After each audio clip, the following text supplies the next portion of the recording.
우리가 지금 예언서의 말씀을 계속해서 전하고 있는데 예언서의 내용이 좀 부담스럽습니다.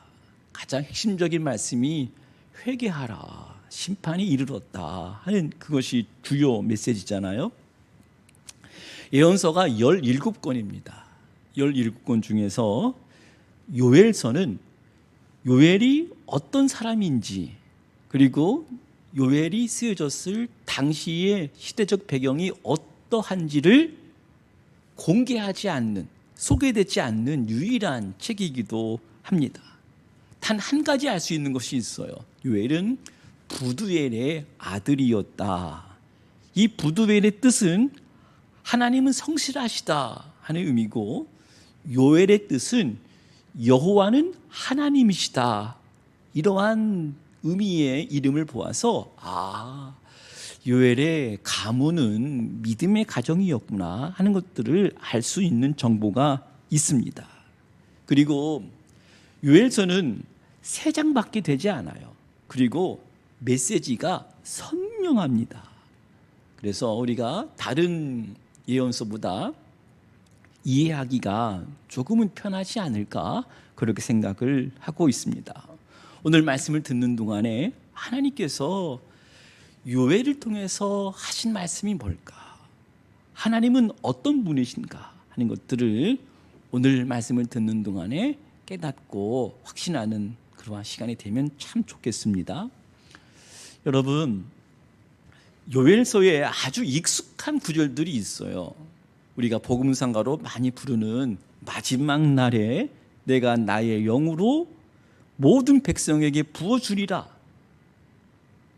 그러면서 자녀들은 예언할 것이고 청년들은 환상을 보고 늙은 사람들은 꿈을 꿀 것이다 하는 이 말씀이 요엘서에 나와요. 그리고 이런 말씀이 있어요. 누구든지 여호와의 이름을 부르는 자는 구원을 얻으리로다 하는 말씀, 사도 바울이 인용했던 말씀, 베드로가 인용했던 말씀이 바로 요엘서에 나옵니다. 그리고 아주 유명한 말씀이 있어요. 너희들은 옷을 찢지 말고 마음을 찢어라 하는 말씀도 요엘서에 나옵니다.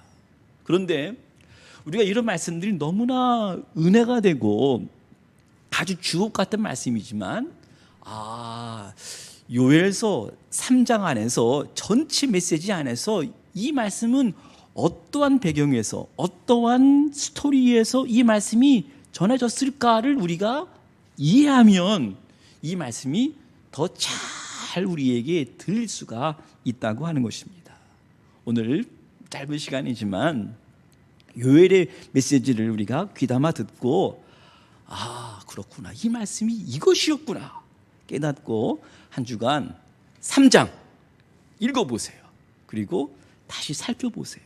그러면서 하나님께서 요엘에게 주셨던 그 말씀, 그 메시지를 우리가 마음에 새기는 그런 시간이 되면 참 좋겠습니다. 여러분, 요엘서에 나오는 아주 중요한 단어 하나를 아셔야 됩니다. 저를 따라서 하세요. 여호와의 날. 여러분, 이 날은 다른 예언서에서도 이 여호와의 날은 재앙의 날, 심판의 날이었습니다. 그러면서 요엘서에 나오는 이 여호와의 날을 아주 슬프다, 임박했다. 제가 몇 구절만 읽어드릴게요. 슬프다 그 날이요, 여호와의 날이 가까웠다. 1장 15절에 나타나요. 이는 여호와의 날이 이르게 됨이니라, 이제 임박하였다. 2장 1절에 나타납니다. 2장 11절에 보면 여호와의 날이 크고 심히 두렵도다. 당할 자가 누구냐? 재앙과 심판의 날을 여호와의 날이라 불렀습니다. 여러분, 제가 퀴즈 하나 낼게요. 성경에 나타나는 3대 재앙이 있습니다. 3대 재앙. 하나는 기근, 하나는 칼, 또 하나가 뭘까요? 제가 지난번 말씀드린 기억이 있는데, 기근, 칼은 전쟁이에요. 그리고 마지막 하나는 뭘까요? 우리가 요즘에 너무너무 경험하고 있는 거, 전염병이에요. 성경에 나타난 3대 예언자들이 선포했던 3대 재앙은 기근과 전쟁과 전염병이었습니다. 요엘서는 그 재앙을 1장에서 어떤 재앙으로 시작하냐면 기근의 재앙, 그것도 메뚜기를 통해서 모든 농작물을 다 먹어버리는 그 재앙을 1장에서 시작을 하고 있습니다. 여러분, 한번 생각해 보세요. 이제까지 여러분의 삶 속에서 재앙 수준은 아니지만 마치 내 인생 속에 재앙과 같은 아주 끔찍한 사건들이 기억나십니까? 여러분, 어떤 사건들이 혹시 있었어요? 여러분이 살아온 동안 내 인생 가운데 아주 혹독한 끔찍한 재앙과도 같은 그 사건이 기억나십니까? 어떤 분은 질병에 걸리는 것이 재앙처럼 느껴지는 분도 있고, 어떤 분은 사랑하는 사람들과 갑작스럽게 이별하는 것, 먼저 우리의 부모님이 세상을 떠나신 사건들, 어떤 분들은 지금도 해결되지 않는 지긋지긋한 가난이 마치 재앙 수준처럼 느껴지는 사람도 있어요. 사업하다가 동업하는 사람들이 배신하고, 심지어 부모님이 이혼하는 것, 아니면 어떤 분들은 산불을 경험한다든지 홍수를 경험한다든지 지진의 경험들이 아주 자연재앙을 온몸으로 느낀 사람도 분명히 있습니다. 지난 2년 동안 정말 전 세계를 강타한 이 코로나가 어떤 사람들에게는 진짜 큰 재앙처럼 느껴지게 된 것입니다. 여러분, 다시 질문해요. 우리가 개인적이든 가정적이든 감당하기 힘든 재앙을 만날 때 우리는 어떤 태도를 갖고 있었는지, 그때 우리가 기도했는지, 그때 우리가 혼자 살려고 허둥지둥 되지는 않았는지, 그리고 우리가 재앙이 있을 때 그래도 함께 극복하기 위해서 노력하는 자리에 있었는지, 여러분은 어디에 있었어요? 그런데 오늘 요엘서는 바로 그 재앙이 임할 때 어떠한 자세로 살아야 하는지를 너무나 분명하게 말씀을 해주고 있습니다. 그러면서 하나님께서 이 요엘을 통해서 재앙에 처한 자기 백성들에게 하나님께서 어떤 말씀을 하시는지, 하나님이 진짜 자기 백성들에게 기대하는 게 뭔지, 오늘 이것이 오늘 말씀의 핵심이라고 할 수가 있습니다. 여러분, 요엘서를 그 3장이라고 그랬잖아요.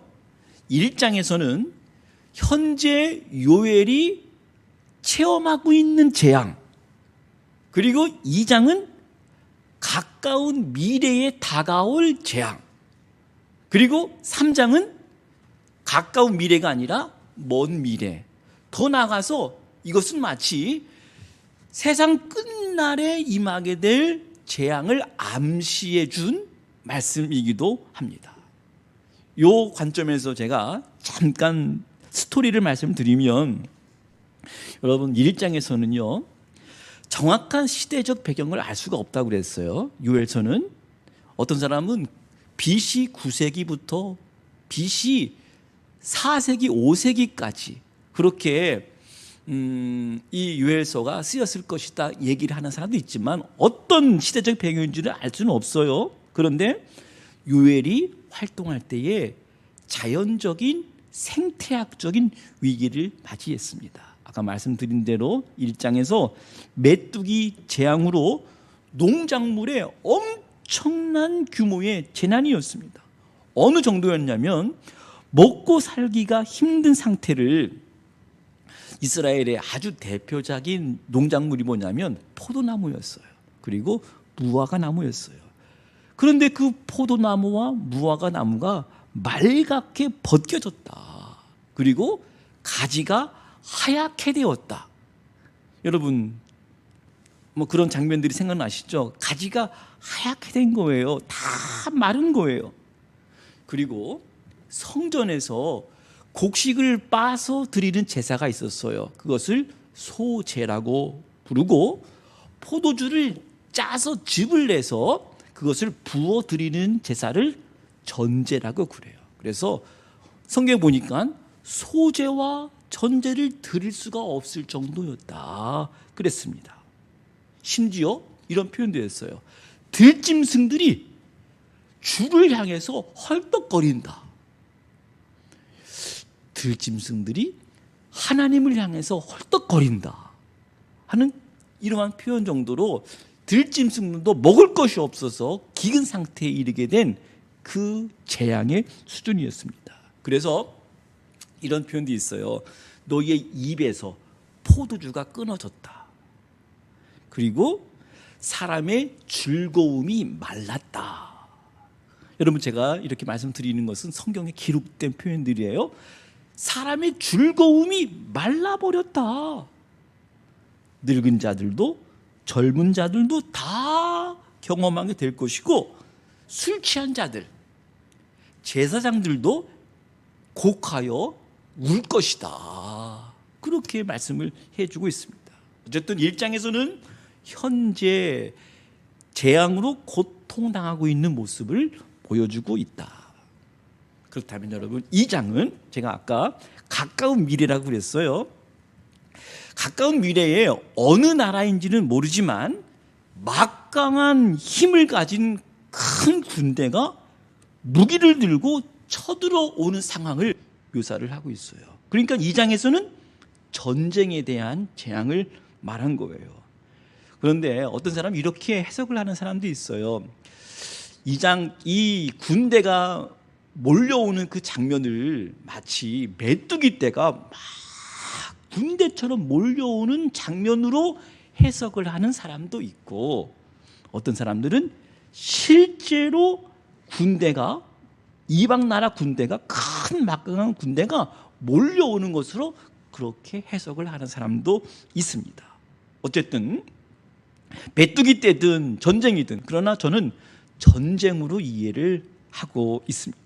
그래서 요엘은 아주 2장에서 그 긴박한 상황을 시온에서 나팔 소리가 난다, 거룩한 산에서 경고 소리가 들렸다, 그래서 시온에 사는 땅 주민들이 다 떨었다.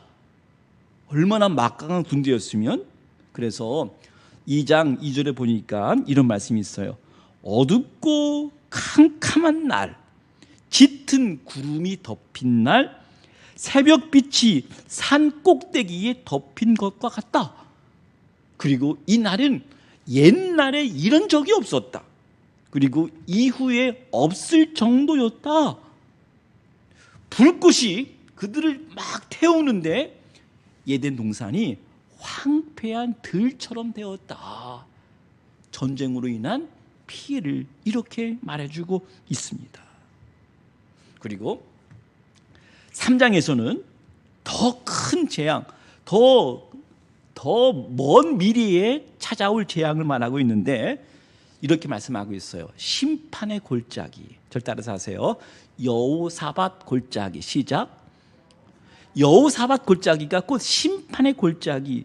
그 심판의 골짜기, 여호사밧의 골짜기에 이스라엘 주변에 있는 모든 민족들을 다 그곳에 모아서 그들을 멸망시키겠다. 그렇게 말씀을 해주고 있는 거예요. 마치 이렇게 표현했어요. 낫으로 곡식을 베어서 추수하고 포도에 즙을 짜서 포도주를 만드는 것처럼 여호사밧 골짜기에 이방 민족들을 다 모아서 거기서 다 멸망시키는 그 장면을, 포도즙을 짜서 포도주를 만드는 그런 장면, 그리고 낫으로 곡식을 베는 모습으로 이방 민족들을 심판하는 모습을 보여주고 있다고 하는 거예요. 여러분 잘 보세요. 3장에서는 이 재앙의 날의 특징이 있어요. 뭐냐면 여호와의 날이 이방 민족들을 심판하는 날이지만 가만히 보니까 자기 백성은 구원하는 날이에요. 여호사밧 골짜기에 모아놓고 이방은 다 멸망시키고 자기 백성은 하나님이 구원하시는 그날. 여러분 3장 1절 말씀 한번 확인해 볼까요? 보라, 그날 곧 내가 유다와 예루살렘 가운데에서 사로잡힌 자를 돌아오게 할 그때라. 여러분 제가 물어볼게요. 사로잡힌 자를 돌아오게 할 때는 어떤 날입니까? 포로에서 돌아오게 하는 날이라고 그런 거예요. 그리고 3장 21절에 이런 말씀이 있어요. 내가 전에는 그들의 피 흘림 당한 것을 갚아주지 아니하였거니와 이제는 갚아줄 것이라 여호와께서 시온에 거하신다. 저 따라서 하세요. 여호와께서 시온에 거하신다. 여러분 이 말은 여러분 생각나잖아요. 여호와께서 거기에 계신다. 이 말은 임마누엘입니다. 그죠? 여호와께서 시온에 거하신다. 아, 그렇구나. 자기 백성을 이렇게 구원하시는구나. 포로에서 돌아오게 하시고 하나님이 자기 백성과 함께 하시는 것이구나 하는 것들을 요엘서는 말씀을 해주고 있어요. 그렇다면 여러분 언제 요엘서가 쓰였는지를 모르는 그 책을 지금 우리가 읽고 있어요. 그러면 우리는 이 요엘서를 어떻게 읽으면 좋을까요? 우리는 이 요엘서 안에서 어떤 말씀을 들어야 될까요? 제가 짧게 3가지만 이야기를 하려고요. 하나는 내 생애 가운데 재앙과도 같은 사건들이 있었어요. 그 사건들을 내가 만났을 때 하나님이 우리에게 원하셨던 것이 무엇이었을까? 지금 혹시 재앙과 같은 어려운 혹독한 시련의 과정에 있다면 하나님이 우리에게 무엇을 원하시는가? 이것들을 우리가 한번 곰곰이 생각해 보기 위해서 요엘서를 우리가 읽어봐야 돼요. 또 하나는 여러분 재앙은요, 이 요엘서에 재앙이 나오는데 이 재앙을 개인적이고 그리고 실존적인 사건으로 이해하고 읽어야 한다고 하는 거예요.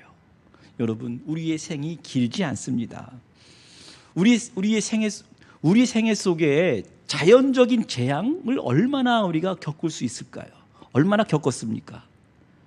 여러분 우리가 살아있는 동안 우주에서 펼쳐지는 그 크고 두려운 인류 마지막 최후의 그때를 우리가 경험할 수 있을까요? 우리 때의 그 사건들을 볼 수 있을까요? 천체가 흔들리는 그 사건을 우리가 살아있는 동안에 겪을 수 있을까요? 여러분 그것은 우리의 영역이 아니에요. 그것은 하나님의 시간표에 있는 거예요. 하나님의 주권이에요. 하나님이 오늘이라도 인류 마지막 최후의 심판을 행하시고자 하시면 이 모든 이 우주의 질서가 흐트러지는 거예요. 하나님이 그렇게 하신다고 하시면. 그런데 그 날은 우리가 모르지만 여러분 잘 생각해 보세요. 마치 해가 변하고 달빛이 핏빛처럼 변하게 되는 그 두려운 날을 잘 보세요. 개인적으로 실존적으로 느낄 수 있는 때가 우리는 누구나 다 겪을 수 있다고 하는 거예요.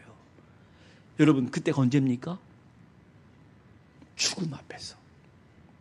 죽음 앞에서는 해가 변하는 것 같은, 그리고 달빛이 핏빛으로 변하는 것 같은 다 흔들리는 그 재앙의 수준을 우리가 죽는 그 순간에 크고 두려운 날이 우리에게 찾아온다고 하는 것입니다. 여러분 그때가 되면 더 이상 우리가 먹고 마실 수가 없어요. 여러분 그때가 언제입니까? 극단적인 극단적인 아무도 피할 수 없는 실존입니다. 우리 언젠가는 맞닥뜨려야 될 절대 운명입니다. 여러분, 우리가 오래 사는 것 축복입니까? 여러분, 오래 살고 싶죠? 그런데 여러분 보세요. 10년 이상 누군가의 돌보는 사람의 손길에 의해서 연명하는 삶을 살아가는 게 축복일까? 여러분, 제가 절대 어르신들을 무시하는 게 아니에요. 한번 생각해 보자고 하는 거예요. 정말 우리가 오래 생명을 연장하는 것이 축복일까? 여러분, 이런 유언을 남긴 부모님들이 있다고 하면 너무너무 행복할 거예요. 얘들아, 내가 먼저 천국 간다. 나중에 보자. 이러한 유언을 남긴 부모님이 있다고 하는 것은 축복이에요. 그러나 그렇게 신앙생활 잘 했다가도 마지막 그 크고 두려운 죽음의 공포 앞에 정말 천국이 있을까? 나 정말 죽는 게 너무너무 무서워. 이렇게 마지막을 운명하는 인생이 축복된 인생일까? 요엘서는 개인적으로 실존적으로 여호와의 날이 임하기 전에 너희들이 꼭 읽어야 할 말씀이라고 하는 거예요. 그러면서 그 재앙으로부터 구원 얻는 길, 그 재앙으로부터 구원 얻는 유일한 길을 우리에게 말씀을 해주고 있다고 하는 것입니다. 여러분, 한번 요엘서 이번 주에 읽어보시겠습니까? 네, 마지막 세 번째, 인류는 죄 때문에 여호와의 날, 아까 말씀드린 대로 인류 최후의 마지막 심판날이 도래하고 있음을 알아야 됩니다. 여러분, 요즘에 종말을 말하면 이단처럼 생각하시는 분들이 있어요. 그 요한계시록을 말하면 나와는 상관이 없는 먼 딴 사람의 이야기로 이해를 하시는 분들이 가끔 있습니다. 여러분, 분명히 이 날은 예수님께서 말씀하셨어요. 그날 환난 후에 즉시 해가 어두워지며 달이 빛을 내지 아니하며 별들이 하늘에서 떨어지며 하늘의 권능들이 흔들리리라. 예수님의 말씀이에요. 뿐만 아니라 요한계시록에 보면 큰 지진이 나며 해가 검은 털로 짠 상복같이 검어지고 달은 온통 피같이 된다 하는 말씀이 성경 말씀에 분명하게 기록이 되고 있습니다. 여러분, 절 보세요. 여러분, 솔직히 미래가 어떨 것 같아요? 우리의 미래가, 이 인류의 미래가 어떻게 될 것 같아요? 지금보다 과학이, 의료기술이 더 발달해서 사람이 죽지 않는, 영원히 사는 그러한 어떤 그 환상?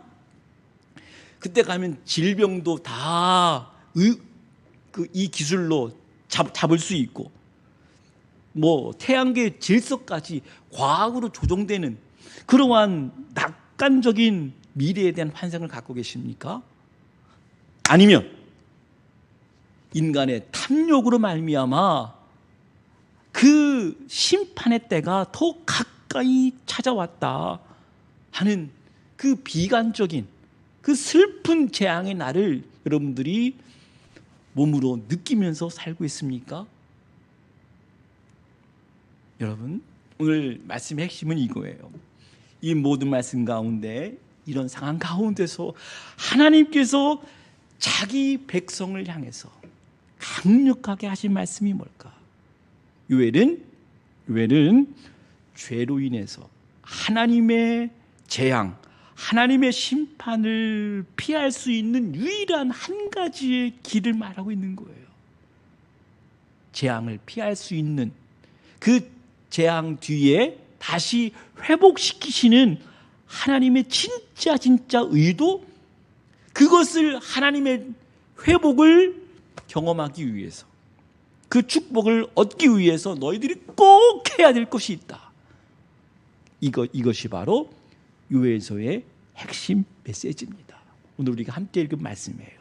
저를 따라서 해주실래요? 너희는 이제라도 금식하고 애통하며 마음을 다하여 하나님께 돌아오라. 다시 한번 옷만 찢지 말고 마음을 찢고 하나님께로 돌아오라. 여러분, 옷을 찢는 것은 유대인들에게는 종교적인 의식이었어요. 큰 슬픔을 당할 때, 큰 죄를 질 때, 하나님 앞에 통회할 때 옷을 찢는 행위를 했어요. 여러분 잘 보시면 오늘 우리가 예배 가운데 참회의 기도를 드렸어요.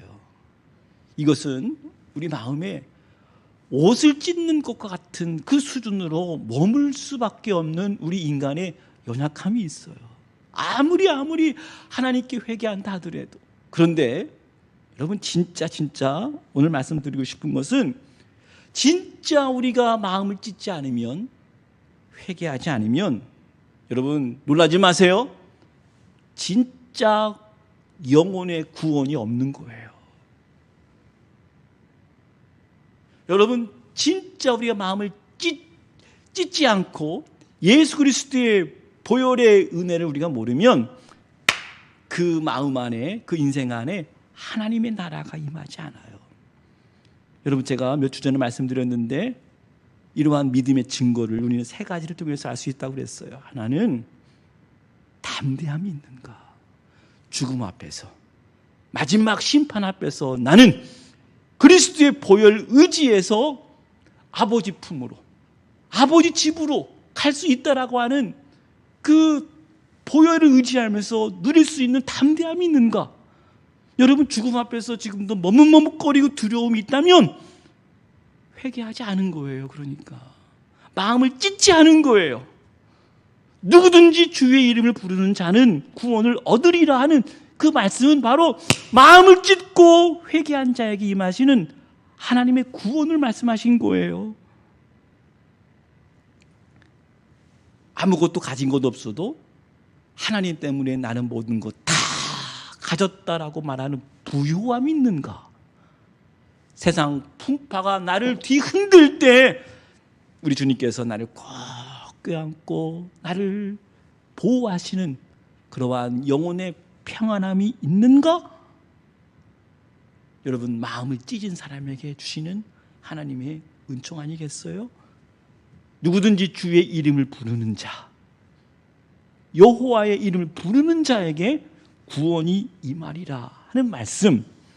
여러분 마지막으로 보세요. 누구든지 여호와의 이름을 부르는 자는 구원을 얻으리라 하는 이 말씀.